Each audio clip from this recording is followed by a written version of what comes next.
Hello student, welcome to my channel. आज के इस वीडियो में आपका सभी का स्वागत है।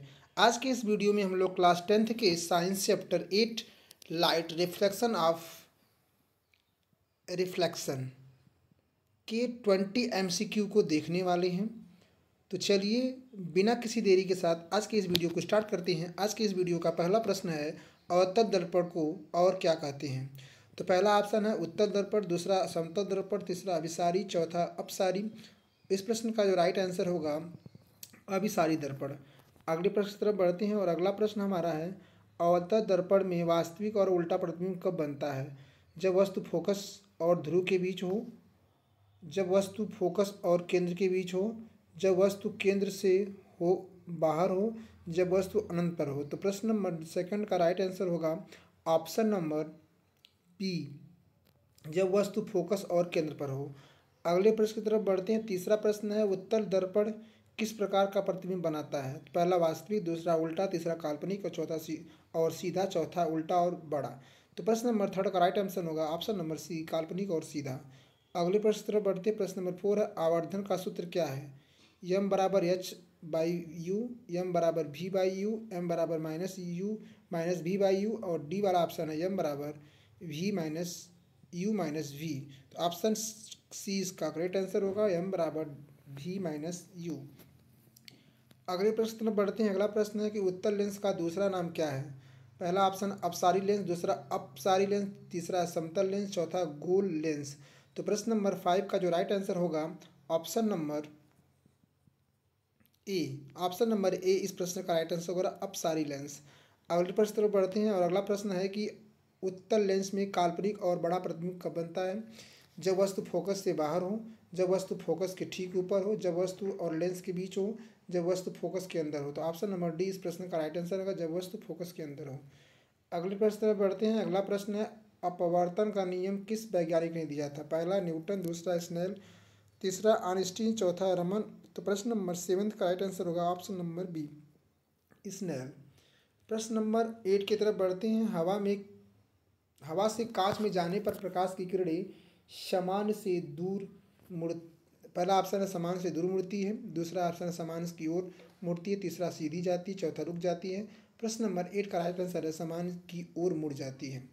अगले प्रश्न की तरफ बढ़ते हैं। नवा प्रश्न है, अपवर्तनांक का सूत्र है म्यू बराबर वी सी, म्यू बराबर सी भी, म्यू बराबर साइन आई बटे साइन आर, दोनों बी और सी। तो ऑप्शन नंबर डी इसका सही जवाब होगा, डी, बी और सी दोनों।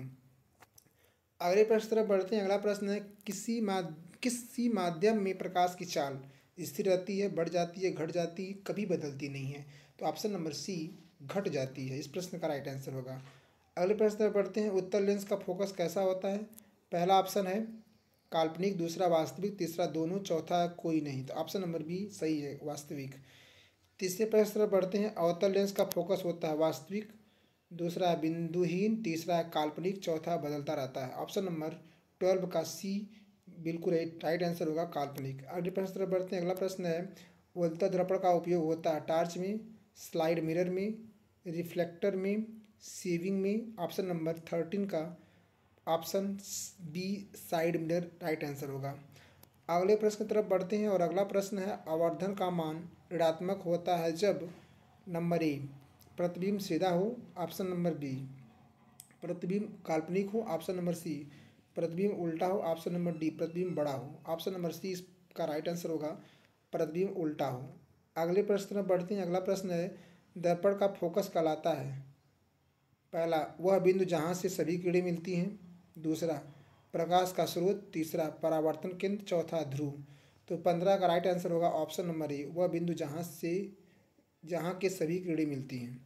15 की तरफ बढ़ते हैं। 15 है, लेंस पावर की इकाई है मीटर, पहला ऑप्शन, दूसरा है जूल, तीसरा डायप्टर, चौथा वाट। तो प्रश्न नंबर 16 का राइट आंसर होगा सी मतलब डायोप्टर। अगले प्रश्न तरफ बढ़ते हैं। अगला प्रश्न है कि उत्तल लेंस की पावर होती है ऋणात्मक, धनात्मक, शून्य, अनंत। ऑप्शन नंबर प्रश्न नंबर 70 का ऑप्शन नंबर बी धनात्मक। अगले प्रश्न तरफ बढ़ेंगे। अवतल लेंस की पावर होती है धनात्मक, ऋणात्मक, शून्य, दोनों। तो ऑप्शन नंबर बी सही होगा, ऋणात्मक।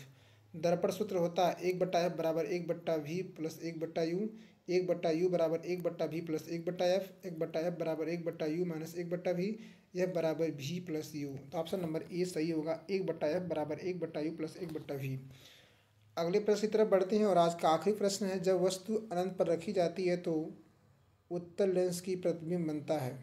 उत्तल लेंस में प्रतिबिंब बनता है ऑप्शन नंबर ए फोकस पर, option number B optical lens centre पर, ऑप्शन नंबर सी अनंत पर, ऑप्शन नंबर डी लेंस के पास। प्रश्न नंबर 20 का राइट आंसर होगा ऑप्शन नंबर ई फोकस पर। तो इस प्रकार से आज के इस वीडियो में टोटल 20 MCQ को हम लोग देख चुके हैं। तो मिलते हैं इसी किसी शानदार वीडियो के साथ, तब तक के लिए हंसते रहिए मुस्कुराते रहिए। अगर वीडियो अच्छी लगी तो अपने दोस्तों के साथ भी शेयर कीजिएगा ताकि वो भी इसका लाभ उठा पाएँ। प्राइवेट देखने के लिए आपका तहे दिल से शुक्रिया।